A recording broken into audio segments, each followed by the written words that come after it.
There's a book, written in secret, banned by the church, whispered through the halls of power. The Prince by Niccolò Machiavelli. A manual for rulers, tyrants, warlords. A doctrine of deception. Amongst its many secrets, one stands out like a bloodstain on parchment. A ruler, it says, should sometimes appear dead to fool his enemies and return stronger. Centuries later, in a prison cell in upstate New York, a man named Tupac Shakur reads those very words. He is not free, not feared, not yet. But he's planning. When he leaves that cell, he is no longer Tupac. He renames himself Makaveli. And just weeks before his death, he records the Don Killuminati, the 7-day theory. The cover, him on a cross. Then there was silence. Did Tupac fake his death? That's not the real question. The real question is darker, more dangerous. Why would a man inspired by Machiavelli want to? This is not a conspiracy. This is a strategy, a resurrection blueprint hidden in plain sight. And today, we unseal it. A wise ruler, Machiavelli wrote, cannot and should not keep his word when such observance would be to his disadvantage. This wasn't advice. It was a warning.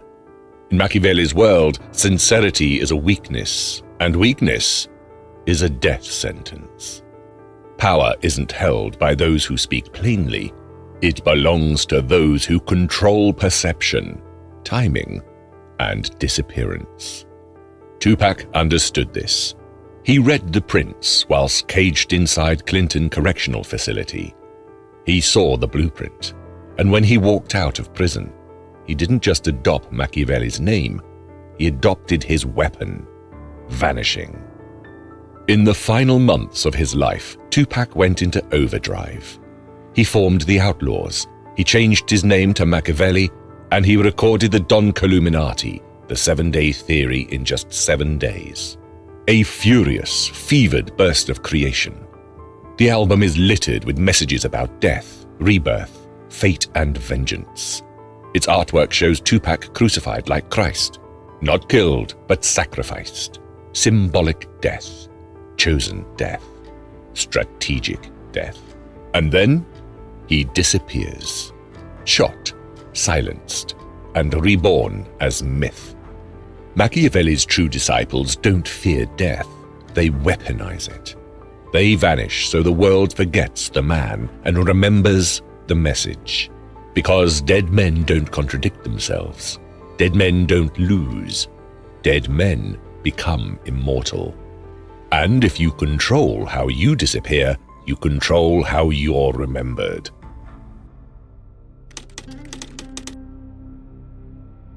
Tupac was sitting in a prison cell, reading The Prince, when he stumbled onto this line by Machiavelli. Men judge more by the eye than by the hand, because everyone can see, but few can feel. This is not a metaphor. It's a rule of power. Machiavelli understood that people don't care about what is real.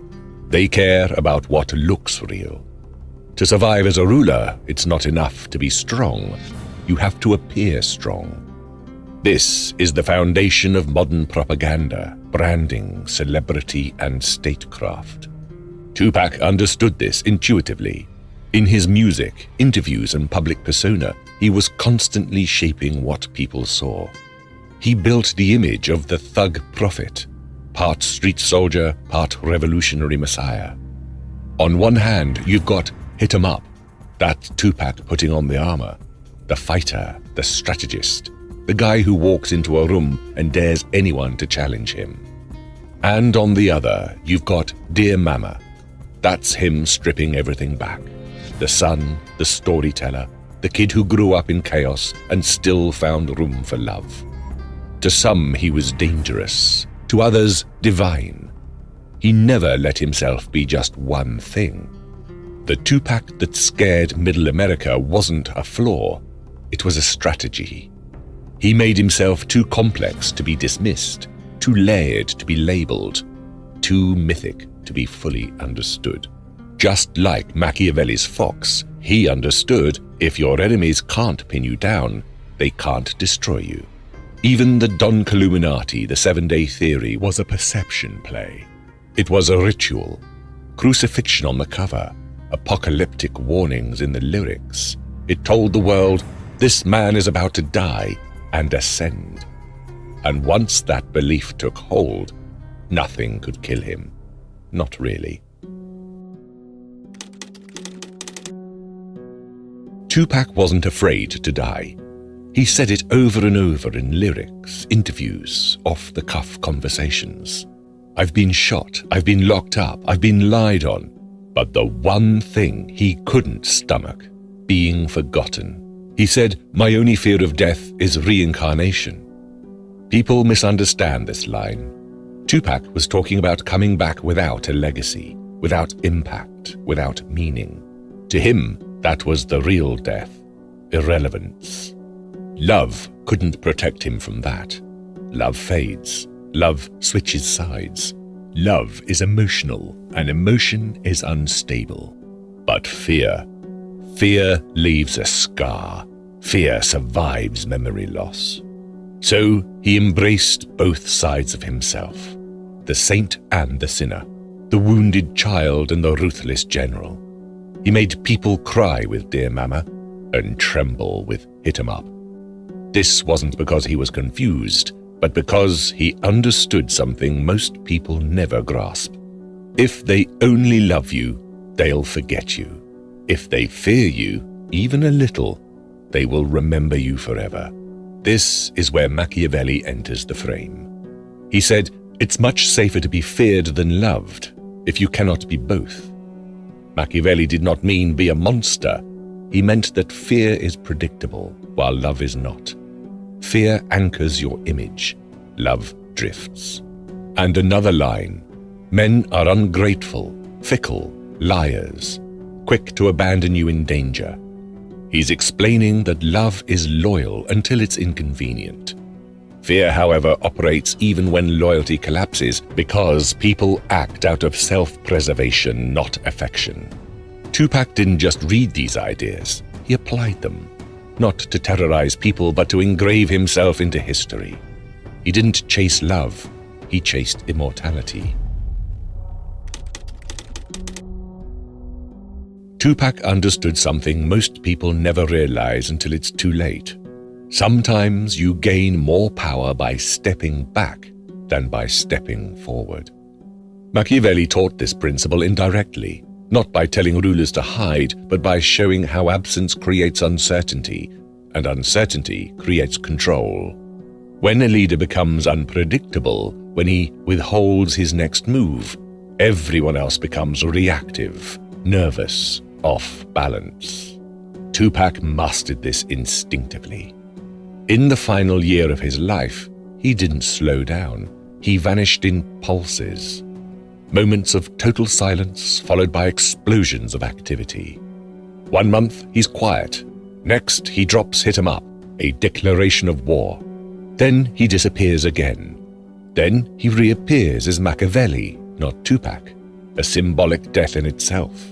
And then came I Ain't Mad at Ya, the music video released after his death, showing Tupac as a ghost watching his friends from heaven, a man playing dead, days before he actually died. Coincidence? Maybe. Symbolism? Possibly. Strategy? Absolutely. Because disappearance, whether literal or symbolic, forces the world to fill in the gaps. And when people don't know the truth, they build myth. And myth is stronger than fact. This is what Machiavelli meant when he warned, "He who deceives will always find those who allow themselves to be deceived." People want a legend. They want mystery. They want a story to obsess over. Tupac didn't silence his voice, he silenced his presence, and the silence made him louder. If you're still watching, then you are a true believer. Hit the subscribe button so you know when we post new videos, bringing Machiavelli back to life through modern pop stars who understand the power of Machiavellian strategy in modern myth-making. just like Tupac. Silence is not the absence of sound. Silence is the presence of intention.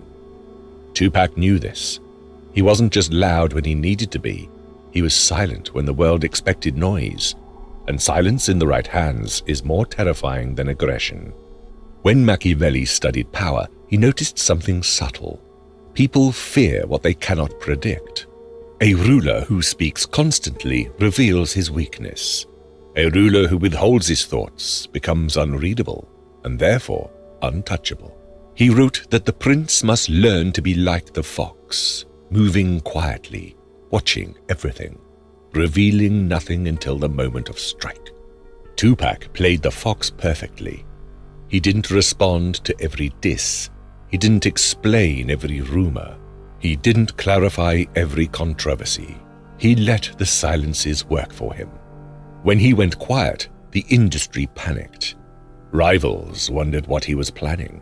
Fans searched for hidden messages. Journalists waited for him to erupt.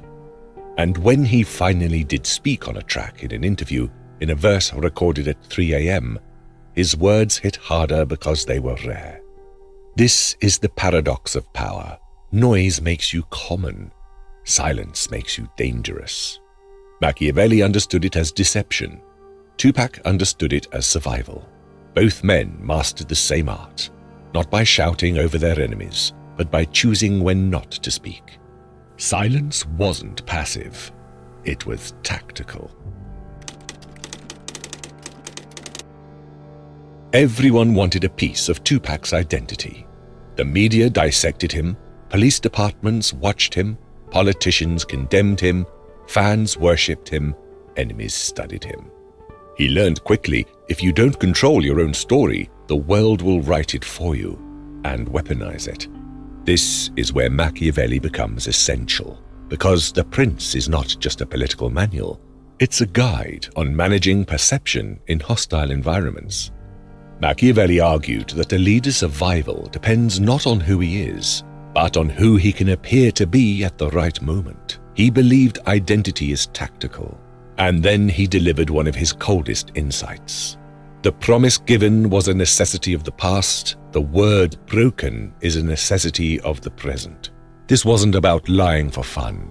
It was about escaping the prison of your old self. If a commitment, an identity, or a reputation no longer serves your survival, Machiavelli says you must abandon it without hesitation. Because your enemies will use your past against you unless you change the script faster than they can read it. And Tupac did exactly that.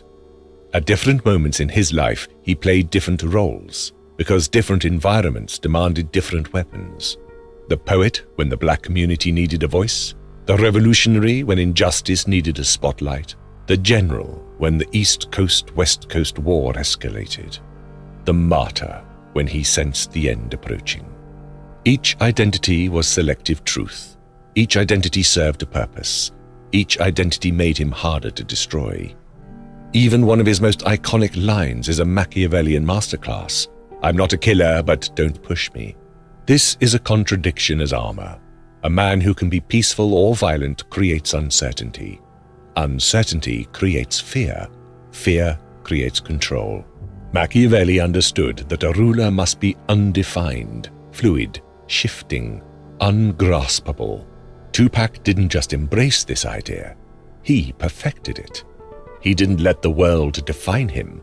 He defined the world's reaction to him. Tupac was never one-dimensional. He didn't speak in one register, live on one archetype, or fight his battles from one side of the spectrum. At times, he was the wounded son. Other times, the furious soldier. Sometimes a healer, sometimes a hurricane. People called this inconsistency. They were wrong. This was strategy. Centuries before Tupac was born, Machiavelli wrote something that explained him perfectly. A prince must be both a lion and a fox. The lion is defenseless against traps. The fox is defenseless against wolves. In other words, power requires dual instincts. Strength alone makes you predictable. Cunning alone makes you vulnerable. To survive, a leader must be able to dominate and deceive, force when needed, finesse when necessary. Tupac embodied his duality instinctively. When he released Hit 'em Up, he was the lion, loud, aggressive, impossible to ignore, a declaration of dominance meant to shake the entire industry. But when he wrote Keep Your Head Up, he was the fox, speaking to the wounded, the forgotten, the oppressed, building alliances not through fear but through emotional loyalty. This was tactical versatility. Machiavelli explained why this matters. A ruler who is only a lion becomes predictable. His enemies learn his patterns. They set traps. They wait. A ruler who is only a fox becomes suspicious. His allies distrust him. His enemies test him. But a ruler who is both, a ruler who can switch masks without warning, he becomes unclassifiable. And anything you can't classify, you can't control. This is why Tupac became untouchable even after his death. He represented a spectrum so wide no enemy could anticipate his next move, and no ally could fully replace him. He wasn't two-faced, he was multi-dimensional, and Machiavelli knew that's the closest thing to invincibility a man can achieve.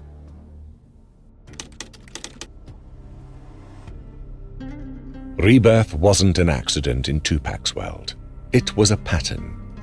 Every few years he shed an identity like snakeskin. Each version of Tupac died so a sharper version could emerge. But the most dramatic transformation came when he learned how Machiavelli interpreted fate. Machiavelli didn't see fate as divine or mystical. He saw it as a storm, guaranteed to break anything standing still. But he wrote something most people overlook. Fortune rewards those who prepare to resist her. Meaning, fate doesn't choose you. You choose how she affects you. And Tupac? He prepared. The Don Killuminati, the 7-day theory, wasn't the work of a man spiraling. It was the work of a man constructing a new self with ruthless precision. He wrote like someone racing a clock. He rapped like someone leaving instructions. He arranged symbolism like a man who understood how myth works. He wasn't documenting his life. He was ritualizing it. Tupac staged his death and rebirth like a play, a final act before the curtain dropped. This is the part that feels eerily Machiavellian. Machiavelli believed that when a leader faces destruction, he must not cling to the old version of himself. He must engineer a resurrection, a return so powerful that his enemies don't know how to fight the new form. Tupac wasn't running from fate. He was shaping what came after it. Makaveli wasn't a mask. Makaveli was the next life, built while the first one was still breathing. A rebirth designed, rehearsed, and released, right before the world lost him. In the end, Tupac didn't just live a life, he constructed a legend. Every mask he wore, every silence he held, every moment of fury or tenderness, it all pointed to one idea. Power is not about surviving the world, but shaping how the world remembers you. Machiavelli taught that a leader should design his legacy deliberately, so that even in death, his influence grows instead of fades. Tupac took that lesson and built something no bullet could kill. That's why decades later, his voice still echoes. His words still haunt. His presence still lingers in the places where power, pain, and prophecy intersect. He didn't escape mortality. He outsmarted it. If you want more breakdowns of the minds who shaped the way we understand power, from Machiavelli to Nietzsche, to the ones hiding in plain sight, subscribe. This journey is only getting darker.